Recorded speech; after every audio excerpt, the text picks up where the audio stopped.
Hello students, this is exercise number 9 of the Progressive Monthly Magazine November 2021 on the speed of 100 words per minute. Start. Sir, I rise to support the bill brought forward by the Honorable Deputy Minister in the Ministry of Finance. Banking is a service of vital importance to industry, commerce and agriculture. It is concerned with the creation of credit money and its distribution between various users, such as industry and agriculture, or between institution and individuals. In fact, the smooth working of a modern economy depends on the proper regulation of credit with which the banks are concerned. The question, therefore, of recruitment of the personnel of banking institutions assumes great importance. The Banking Commission has recommended the establishment of such a commission in its report in 1972. In fact, government have been rather late in bringing forward this very important and necessary piece of legislation.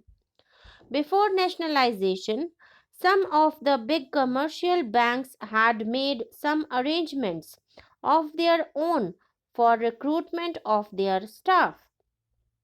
The Institute of Bank Management and the Reserve Bank of India, through the Bankers Training College, run some short term and long term courses for recruitment and training of bank staff.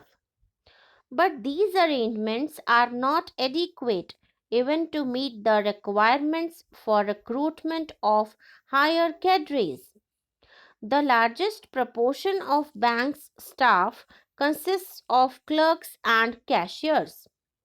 The recruitment policies followed by most of the Indian banks before nationalization were not based on either scientific lines. In several cases, even minimum qualifications were not insisted upon. The Banking Commission has reported that in many cases, people who had not even passed matriculation examination were recruited as clerks. There was no proper evaluation of the aptitude or capacity, and very often caste and relationship determined the choice of candidates. Lack of training facilities, however, aggravated the problem, and banks found themselves with staff which had neither aptitude nor ability to carry out the jobs assigned to them. The bill, therefore, is welcome.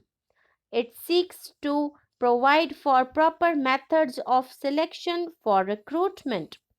It provides for the establishment of a body corporate to be called the Banking Service Commission. It shall be the duty of the Commission to hold competitive examinations to recruit people for clerical and allied cadres, junior officers cadre, and such other officers cadre as the central government may by notification specify. It shall consist of a chairman and 8 persons who, in the view of the government, are men of integrity, ability, and have experience of finance and business administration.